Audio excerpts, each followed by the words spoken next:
इस बार की बरसात ने हिमाचल को ऐसे जख्म दिए हैं कि पहाड़ों में ये तलाशना पड़ रहा है कि कौन सी जगह बिना जख्म के रह गई है। ना आसमानी आफत थमने का नाम ले रही है और ना ही जमीनी खुदाओं की खुदाई असर दिखाती नजर आ रही है। प्रदेश भर में कोई ऐसा क्षेत्र नहीं बचा जो इस मार से बच पाया हो, लेकिन दाद देनी होगी हिमाचल सरकार की, अभी आफत थमी नहीं।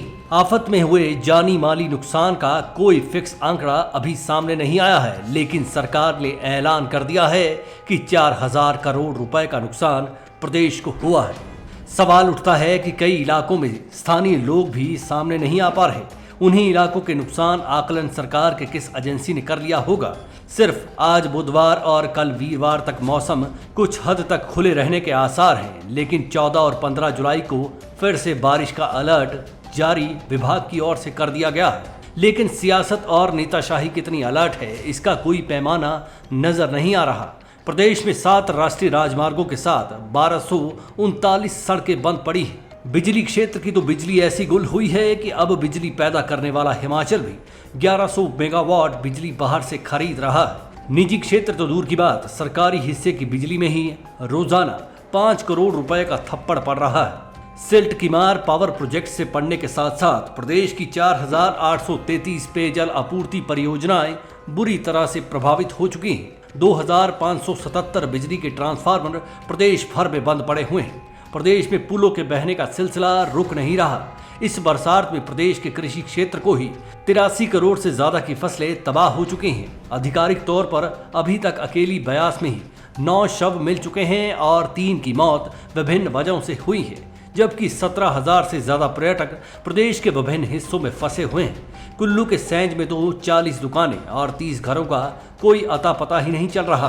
कोई सड़क ऐसी नहीं बची है जिस पर लैंडस्लाइड का खतरा ना बना हो। ये तो वो मोटा सा अनुमान है जिसकी खबरें आधिकारिक तौर पर सामने आ रही हैं, लेकिन बहुत कुछ ऐसा भी है जिसमें जिनको सामने आना चाहिए वो उस रूप में सामने नहीं आ रहे जिस रूप में उनको देखने के लिए जनता इंतजार कर रही है, यानी सियासी चेहरे। सबसे पहले बात करते हैं हिमाचल सरकार के रवैये की। सरकार के पास व्यवस्था को चुस्त दुरुस्त रखने के लिए इस वक्त आला अधिकारियों का मौजूद रहना जरूरी था। प्रदेश के मुख्य सचिव जॉर्डन यात्रा पर है। उम्मीद है कि वो आज कल में लौट आएंगे। डीजीपी के पद पर आधिकारिक तौर पर कोई तैनात नहीं है। अब बात करते हैं पॉलिटिकल प्रेजेंस की। बीते कल यानी मंगलवार को मुख्यमंत्री सुखविंदर सिंह सुक्खू ने हवाई दौरा करके जमीनी हकीकत को समझा। उप मुख्यमंत्री जरूर जमीन पर नजर आए। अब बात आती है केंद्रीय मदद की। हिमाचल सरकार गुहारें लगा रही है कि इस राष्ट्रीय आपदा घोषित किया जाए और हिमाचल को विशेष आर्थिक पैकेज भी दिया जाए। ये तो हो गया कांग्रेस का पक्ष। अब आते हैं बीजेपी पर। बीजेपी के राष्ट्रीय आसमान पर 2 चांद सूरज तो हिमाचल से ही हैं। पहले हैं बीजेपी के राष्ट्रीय अध्यक्ष जेपी नड्डा और दूसरे केंद्रीय मंत्री अनुराग ठाकुर। दोनों का कद ऐसा बताया और समझाया जाता है कि इन दोनों के कद से दुनिया प्रभावित है, लेकिन हकीकत देखिए, इन दोनों में से कोई भी अभी तक हिमाचल नहीं आया। ये अलग बात है कि हिमाचल का नाम इन दोनों के काम जरूर आया है। ऐसे में सवाल उठता है कि आखिर इस मुश्किल घड़ी में आम हिमाचली मदद की उम्मीद रखे भी तो किससे।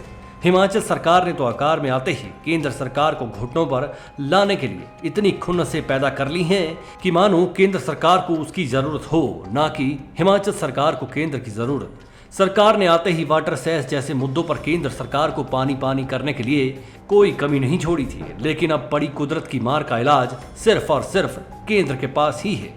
ओपीएस के मुद्दे पर भी हिमाचल सरकार ने खुद को जिंदा और केंद्र को मुर्दा साबित करने के लिए कोई कसर बाकी नहीं रखी थी। लेकिन अब जब आम हिमाचली की जान पर बनाई है तो ऐसा कोई जरिया बनता नजर नहीं आ रहा जो ये उम्मीद बंधाए कि केंद्र सरकार का नजरिया तुरंत प्रभाव से हिमाचल सरकार की मदद करने वाला होगा। इस माहौल में जिस तरह से दर्द हिमाचल के चप्पे चप्पे में पसरा है, उसके मर्ज का इलाज सियासी सद्बुद्धि से ही मिलने की उम्मीद की जानी चाहिए। सियासत हर वक्त हेकड़ी से नहीं चलती और ना ही समाज के दर्द हेकड़ी से दूर होते हैं।